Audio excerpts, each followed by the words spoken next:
السلام عليكم ورحمة الله. الحمد لله وكفى وسلام على عباده الذين اصطفى. فأعوذ بالله من الشيطان الرجيم. بسم الله الرحمن الرحيم. ومكروا ومكر الله والله خير الماكرين. صدق الله العلي العظيم. اللهم صل على سيدنا رسولنا صلى الله عليه وعلى آله وبارك وسلم. বিতর্কিত শিক্ষানীতি, প্রস্তাবিত শিক্ষায় এবং সর্বনাশা হিন্দুত্ববাদী ও নাস্তিকবাদী সিলেবাস বাতিলের দাবিতে ইসলামী আন্দোলন বাংলাদেশের উদ্যোগে আয়োজিত আজকের এই জাতীয় মহাসমাবেশে উপস্থিত জাতীয় নেতৃবৃন্দ, ইসলামী আন্দোলন বাংলাদেশ, ইসলামী শ্রমিক আন্দোলন, বিশাল ছাত্র আন্দোলন, জাতীয় শিক্ষক ফোরাম, ইসলামী মুক্তিযোদ্ধা পরিষদ ও ইসলামী আইনজীবী পরিষদের কেন্দ্রীয় নেতৃবৃন্দ, ওলামায়ে কেরাম, বুদ্ধিজীবী, শিক্ষাবিদ, সাংবাদিক বন্ধুগণ, আইন শৃঙ্খলা রক্ষা দায়িত্বে নিয়োজিত প্রশাসনের কর্মকর্তা ও সদস্য বৃন্দ, সমবেত দেশপ্রেমিক ইমানদার জনতা, আমরা কি দাবি নিয়ে আজ সমবেত হয়েছি তা ইতিমধ্যে আপনারা জানতে পেরেছেন। আমরা আজ আমাদের স্বাধীনতা সার্বভৌমত্ব নিয়ে শঙ্কিত। আমাদের স্বাধীন জাতিসত্তা আজ হুমকির মুখে। আমাদের ধর্ম বিশ্বাস ও আমাদের সক্রিয় সংস্কৃতি ধ্বংস করার জন্য গভীর ষড়যন্ত্র চক্রান্ত শুরু হয়েছে। দেশকে 1947-এর পূর্বাবস্থায় নিয়ে যাওয়ার ষড়যন্ত্র চলছে। জাতীয় শিক্ষানীতি 2010 ও শিক্ষা আইন 2016 সেই ষড়যন্ত্রেরই অবিচ্ছেদ্য অংশ। জাতীয় শিক্ষানীতি 2010 পাশের প্রত্যেকটা পর্যায়ে আমরা প্রতিবাদ জানিয়েছিলাম। সরকার আমাদের আপত্তির তোয়াক্কা না করে একতরফাভাবে জাতীয় শিক্ষানীতি 2010 অনুমোদন দিয়েছে। সংগ্রামী ভাইয়ের আমার, আপনারা জানেন জাতীয় শিক্ষানীতি 2010 অনুমোদন লাভের সাথে সাথে আমাদের জাতীয় শিক্ষা ব্যবস্থায় সর্বনাশা পরিবর্তন চলে আসছে। বিশেষ করে সকল শ্রেণীর বাংলা সিলেবাস থেকে মুসলিম ও ইসলামী ভাবধারার সব বিষয় বাদ দেওয়া হয়। আমাদের মহানবী হযরত মুহাম্মদ রাসূলুল্লাহ সাল্লাল্লাহু আলাইহি ওয়াসাল্লাম জীবনীও বাদ দেওয়া হয়েছে। বাদ দেওয়া হয়েছে ঐতিহাসিক বিদায় হজ্জের ভাষণ, খোলাফায়ে রাশেদার জীবনী এবং মুসলিম শাসকদের সোনালী ইতিহাস। বাদ দেওয়া হয়েছে ব্রিটিশ বিরোধী আন্দোলনের বীরপুরুষ শহীদ তিতুমীরের বিপ্লবী ইতিহাস। এমনইভাবে একে একে বাংলাদেশের অনেক মুসলিম কবি সাহিত্যিকদের ইসলামী ভাবধারায় রচিত প্রবন্ধ, গল্প ও কবিতা পাঠ্য বই থেকে বাদ দেওয়া হয়েছে। এর পরিবর্তে পাঠ্য বইতে নতুন করে অন্তর্ভুক্ত করা হয়েছে হিন্দু ধর্ম সম্পর্কীয় বিভিন্ন বিষয়াদি। অন্তর্ভুক্ত করা হয়েছে এমন সব প্রবন্ধ, গল্প, কবিতা যা আমাদের স্বাধীনতাকে প্রশ্নবিদ্ধ করে, যা আমাদের মুসলিম সমাজ ও সভ্যতাকে চ্যালেঞ্জ করে। মুহাম্মদ রাসূলুল্লাহ সাল্লাল্লাহু আলাইহি ওয়াসাল্লামের জীবনী বাদ দিয়ে পড়ানো হচ্ছে রাধা কৃষ্ণের লীলা খেলা। খোলাফায়ে রাশিদিনের জীবনী বাদ দিয়ে পড়ানো হচ্ছে কালী পূজা আর পাঠা বলির কাহিনী। মুসলিম সন্তানদের পড়ানো হচ্ছে হিন্দুদের ধর্মগ্রন্থ রামায়ণ। হিন্দুদের দেবী দুর্গার ভক্তি শেখানো হচ্ছে মুসলমানদের সন্তানদের। গল্প কবিতার মাধ্যমে মুসলমানদের ধর্মগ্রন্থ কোরআনের প্রতি বিদ্বেষ তৈরি করা হচ্ছে। গরু জবাই করার প্রতি বিরূপ ধারণা সৃষ্টি করে শিক্ষা দেওয়া হচ্ছে ভারতীয় হিন্দুত্ববাদী দর্শন। ছাত্রছাত্রীদের কাছে 1947 সালের ভারত বিভক্তিকে প্রশ্নবিদ্ধ করে আমাদের স্বাধীনতার সার্বভৌমত্বকে হুমকির মুখে ঠেলে দেওয়া হচ্ছে। আমাদের জাতীয় নেতা শেরে বাংলা একে ফজলুল হক, হোসেন শহীদ সোহরাওয়ার্দী, মাওলানা আব্দুল হামিদ খান ভাসানী এবং বঙ্গবন্ধু শেখ মুজিবুর রহমানের রাজনৈতিক দর্শনকে অপমান করা হচ্ছে। সরকারের কাছে আমরা প্রশ্ন, কারা তৈরি করেছে এই সিলেবাস? এই সর্বনাশা সিলেবাস তো আওয়ামী লীগের চেতনা বিরোধী। আওয়ামী লীগের মুসলমান ভাইরা তাদের সন্তানদেরকে কিছুতেই হিন্দু আলিম বা নাস্তিক্যবাদী শিক্ষায় শিক্ষিত করে তুলবে বলে আমার বিশ্বাস হয় না। কারা জাতীয় শিক্ষার সিলেবাস থেকে ইসলাম এবং মুসলমানিত্ববাদ দিয়ে হিন্দুত্ববাদ, নাস্তিকবাদ অন্তর্ভুক্ত করেছে তা খুঁজে বের করতে হবে। কারা আমার প্রিয় বাংলাদেশের মুসলিম কবি সাহিত্যিকদের বাদ দিয়ে হিন্দু লেখকদের লেখা ব্যাপক হারে সিলেবাসে ঢুকিয়েছে তা আমাদেরকে জানতে হবে। কারা আমাদের ধর্ম, সমাজ, সংস্কৃতি এবং সভ্যতাকে ধ্বংস করতে চায় তাদেরকে চিহ্নিত করতে হবে। যারা আমাদের ভবিষ্যৎ প্রজন্মকে পৌত্তলিক এবং নাস্তিক বানাতে চায় তারা আমাদের অস্তিত্বের শত্রু, তারা আমাদের স্বাধীনতার শত্রু, তারা এই জাতির ভয়ঙ্কর দুশ্মন। সংগ্রামী ভাইরা আমার, আত্মমর্যাদাশীল একটি স্বাধীন দেশ হিসাবে বাংলাদেশের একটি জাতীয় শিক্ষানীতি অবশ্যই প্রয়োজন। সেই শিক্ষানীতি হতে হবে এদেশের মানুষের নিজস্ব ঐতিহ্য, ধর্ম এবং সংস্কৃতি পটভূমিকে সামনে রেখে।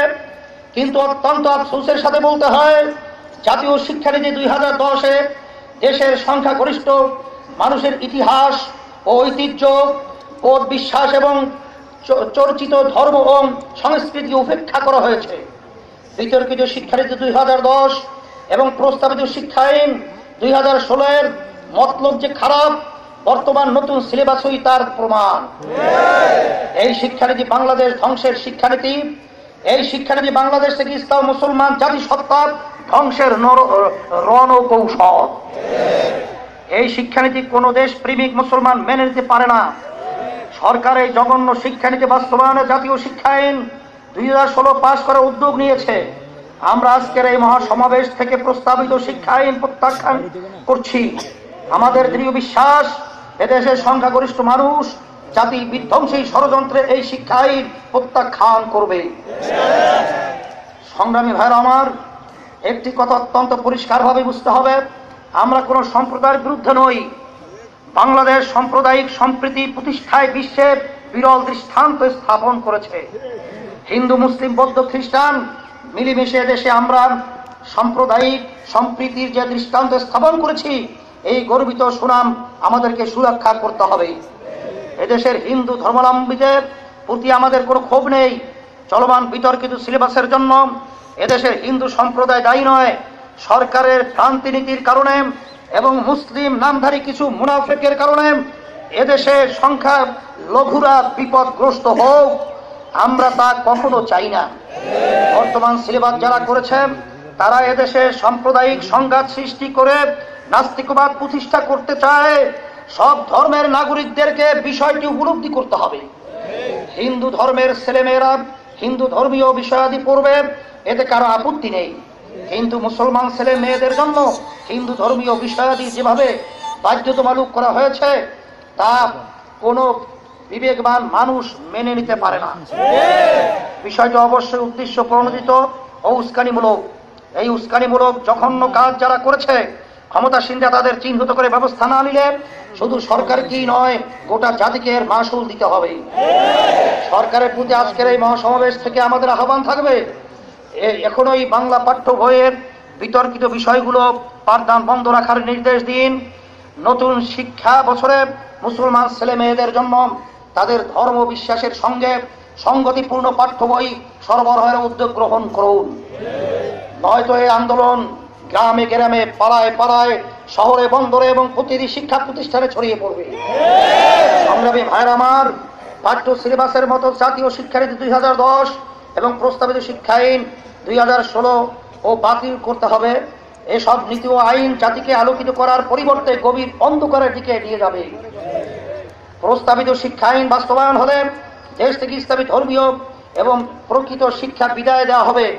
দেশের কওমি মাদ্রাসাগুলো হয়তো বন্ধ করে দেওয়া হবে, নয়তো নিবন্ধনভুক্ত করে বিতর্কিত বিভিন্ন সিলেবাস পড়াতে বাধ্য করা হবে। প্রস্তাবিত শিক্ষা আইনে আলিয়া মাদ্রাসার ছাত্রছাত্রীদের জন্য 5টি করে জেনারেল সাবজেক্ট বাধ্যতামূলক করা হয়েছে, কিন্তু কোন ইসলামী সাবজেক্ট বাধ্যতামূলক করা হয়নি।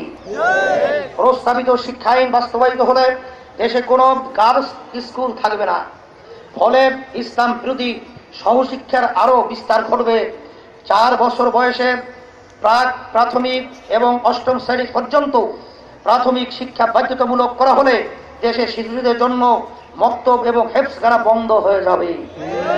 প্রস্তাবিত শিক্ষা আইন দেশে যাতে কোনো হাফেজ আলেম না হতে পারে এর একটি কৌশল পত্র। এই আইনে ছেলে মেয়ের মধ্যে ব্যাপকভাবে বেহায়াপনা ও যৌনাচার ছড়িয়ে পড়বে। স্কুল কলেজগুলোতে বেয়াদব ও শৃঙ্খল সৃষ্টি হবে, কারণ প্রস্তাবিত শিক্ষা আইনে ছাত্র ছাত্রীদের শাসন করলে শিক্ষকের জেল জরিমানার বিধান রয়েছে, কিন্তু ছাত্র ছাত্রীরা অনিয়ম বা শৃঙ্খল করলে কোনো প্রতিকার নাই। শিক্ষকরা প্রাইভেট পড়ালে বা কোচিং করলে শাস্তির বিধান আছে, কিন্তু শিক্ষকদের উপযুক্ত কোনো বেতন ভাতার নিশ্চয়তা নেই। প্রস্তাবিত আইনে বারবার বাঙালি সংস্কৃতি সুরক্ষা ও বিস্তারের কথা বলা হলেও ধর্মীয় মূল্যবোধ ও বৃহত্তর জনগোষ্ঠী ধর্ম ইসলামের সংস্কৃতিকে উপেক্ষা করা হয়েছে। মোট কথা, আমাদের দৃষ্টিতে প্রস্তাবিত শিক্ষা আইন একটি অবাস্তব অসঙ্গতিপূর্ণ আইন, যা এদেশের মানুষের জন্য মোটেও উপযোগী নয়। তাই আমরা প্রস্তাবিত শিক্ষা আইন বাতিল চাই। আমরা আজকে এই মহাসমাবেশ থেকে নতুন করে সর্বজন গ্রহণযোগ্য জাতীয় শিক্ষা কমিশন গঠনের দাবি জানাচ্ছি। যে শিক্ষা কমিশন হবে নাস্তিক মুক্ত, যে শিক্ষা কমিশন হবে এদেশের সংখ্যাগরিষ্ঠ মানুষের ধর্ম ও অনুভূতির প্রতি সহনশীল, যে কমিশন হবে আমাদের স্বাধীনতা ও জাতীয় নেতাদের প্রতি শ্রদ্ধাশীল। প্রিয় দেশবাসী ভাইয়েরা আমার, দেশে এখন ইউনিয়ন পরিষদ নির্বাচন চলছে। আগামীকাল 5ম ধাপে নির্বাচন হবে। এর আগে 4 দফা নির্বাচন কেমন হয়েছে দেশের মানুষ অবাক বিস্ময় তা দেখছে। সরকার দেশের নির্বাচন ব্যবস্থাকে ধ্বংস করে দিয়েছে। 2014 সালের 5ই জানুয়ারির একদলীয় একতরফা নির্বাচনের পর দেশে কোনো সুষ্ঠু নির্বাচন হয়নি। নির্বাচন ব্যবস্থার প্রতি মানুষের আস্থা পুরোপুরি শেষ হয়ে গেলে যেসব আপদ মুসিবত মাথাচাড়া দিয়ে উঠবে তা থেকে ক্ষমতাসীনরাও রেহাই পাবে না। আজকের মহাসমাবেশ থেকে ক্ষমতাসীনদের প্রতি আমি আহ্বান জানাচ্ছি, চলমান ইউনিয়ন পরিষদ নির্বাচনে একটি ধাপে কমপক্ষে পরীক্ষামূলকভাবে সুষ্ঠু নির্বাচন করে দেখুন জনগণ আপনাদের কতটা ভালোবাসে। এভাবে জনমতকে অপমান এবং অশ্রদ্ধা করবেন না, এর পরিণতি ভালো হবে না। জনগণকে বেশি দিন দাবিয়ে রাখা যায় না। আমরা চাই দেশে নিয়মতান্ত্রিক রাজনীতির চর্চা হোক, জনগণের মৌলিক অধিকার সুরক্ষা হোক। আমরা এদেশকে ভালোবাসি, এখানে আমরা সবাই মিলেমিশে থাকতে চাই। আমরা এদেশের দুঃখী দরিদ্র মানুষের ভাগ্যের পরিবর্তন চাই। আমরা সুষম উন্নয়ন, অগ্রগতি ও সমৃদ্ধির পথে চলতে চাই। আমরা সুশিক্ষা, সুশাসন, ন্যায় বিচার এবং সকল নাগরিকের মৌলিক ও মানবিক অধিকারের নিশ্চয়তা চাই। কিন্তু অত্যন্ত দুঃখজনকভাবে আমরা লক্ষ্য করছি দেশে এখন ন্যায় বিচার নাই, সুশাসন প্রতিষ্ঠার কোনো প্রচেষ্টা নাই। নাগরিকদের মৌলিক ও মানবিক অধিকার এবং ভোটাধিকার পদদলিত করা হচ্ছে। সর্বশেষ সুশিক্ষা বিদায় দিয়ে জাতিকে চরম অন্ধকার ও বর্বরতার দিকে ঠেলে দেওয়ার গভীর ষড়যন্ত্র চলছে। আমরা মনে করি একমাত্র ইসলামই পারে এ জাতিকে অন্ধকার থেকে আলোর পথ দেখাতে। ইসলাম ছাড়া মাজলুম জাতির আর কোনো অবলম্বন নাই। তাই আসুন রাষ্ট্র এবং সমাজ জীবনের সর্বত্র ইসলামকে বিজয় আদর্শ হিসাবে প্রতিষ্ঠার জন্য সবাই ঐক্যবদ্ধ হই, সর্বদা ইসলামী আন্দোলনের দুর্গ গড়ে তুলি। যদি আমাদের এই আলোচনা এবং আজকে মহাসমাবেশের দাবি মানা না হয়, ইসলামী আন্দোলন বাংলাদেশ সারা দেশের সম্মানিত ওলামায়ে কেরাম সহ বুদ্ধিজীবী, শিক্ষিত এবং এরা শুধু ওলামায়ে কেরামদের আন্দোলন নয়, এরা সমস্ত মুসলমান এবং সমস্ত জাতিরই এক পর্যায়ে আন্দোলন। এই হিসেবে যদি দাবি মানা না হয়, পরবর্তীতে সরকারকে হুঁশিয়ার করে বলতে চাই যে ইসলাম মুসলমানদের ইতিহাস শুনেছেন, স্বচক্ষে দেখেন নাই। যদি দেখতে চান তাহলে তার পরিণতি ভয়াবহ, যে ভয়াবহতা রক্ষা করার ক্ষমতা আপনার নাই। এই হিসাবে দাবি আদায়ের লক্ষ্যে আমরা পরবর্তীতে আল্লাহ যদি কবুল করেন, বাঁচায় রাখেন, আমরা আসন্ন বাজেট অধিবেশন চলাকালীন জাতীয় সংসদ অভিমুখে গণ মিছিল ও স্মারকলিপি পেশ করব ইনশাআল্লাহ। 2, সচেতনতা সৃষ্টির জন্য লিফলেট বিতরণ ও গণস্বাক্ষর অভিযান 1 জুন থেকে 31 জুলাই পর্যন্ত সকলকে সজাগ করাবার জন্য আমরা লিফলেট বিতরণ করব। ইউনিয়নে মানববন্ধন 20 জুলাই এবং থানায় থানায় মানববন্ধন 28 জুলাই। এরপরেও যদি পরিবর্তন না আসে, জেলায় জেলায় সমাবেশ ও বিক্ষোভ 5ই আগস্ট। এরপরে যদি কোনো পরিবর্তন না আসে, 8 বিভাগে বিভাগীয় মহাসমাবেশ 11ই আগস্ট থেকে 31 আগস্ট পর্যন্ত। এরপরে যদি পরিবর্তন না আসে, শিক্ষা মন্ত্রণালয়ের অভিমুখে গণপদযাত্রা 5ই অক্টোবর। এরপরেও যদি পরিবর্তন না আসে, সারা বাংলাদেশের মানুষ এরপর দাবি মেনে না নিলে ঢাকা অভিমুখে লং মার্চ। সাথে সাথে আপনাদেরকে সজাগ করে দেওয়ার জন্য বসেন বলতে চাই, আমরা দুনিয়ায় কেউ ছিলাম না, কেউ থাকবো না, একদিন আমাদেরকে চলে যেতে হবে। আজকে বাংলাদেশে 92 জনের মতো মুসলমান। আজকে আপনারা কি মুনাফিক হয়ে মরতে চান না মোমেন হয়ে মরতে চান? আমি তো নিয়াত করেছি আমি মোমেন হয়ে দুনিয়া থেকে বিদায় হতে চাই, আমি মুনাফিক হয়ে মরতে চাই না। সেই হিসাবে এই দাবি আদায়ের লক্ষ্যে ইসলামের বিরুদ্ধে, দেশের বিরুদ্ধে, ইসলাম মুসলমানদের বিরুদ্ধে যে ষড়যন্ত্র বাংলাদেশের ইতিহাসে আর কখনোই হয় না। এই হিসাবে আমি সকলকে তত্ত্ব আহ্বান জানাবো, আমাদের শরীরের মধ্যে এক বিন্দু রক্ত থাকা অবস্থায় যদি আমাদের কাপড়ের কাপড় নিয়ে রাজপথে নামার প্রয়োজন হয়, আমাদের যদি জেলে দিতে হয়, আমাদের যদি জাল দিতে হয়, আল্লাহকে অবস্থান তৈরি করার জন্য সকল তত্ত্ব আহ্বান জানিয়ে আমি আমার আলোচনা শেষ করছি। আল্লাহুম্মা আমিন। রব্বানা আতিনা ফিদ দুনিয়া হাসানাতাও ওয়া ফিল আখিরাতি হাসানা ওয়া কিনা আযাবান নার বিরহমাতিকা ইয়া আরহামার রাহিমিন। আপনাদের সকলকে ধন্যবাদ।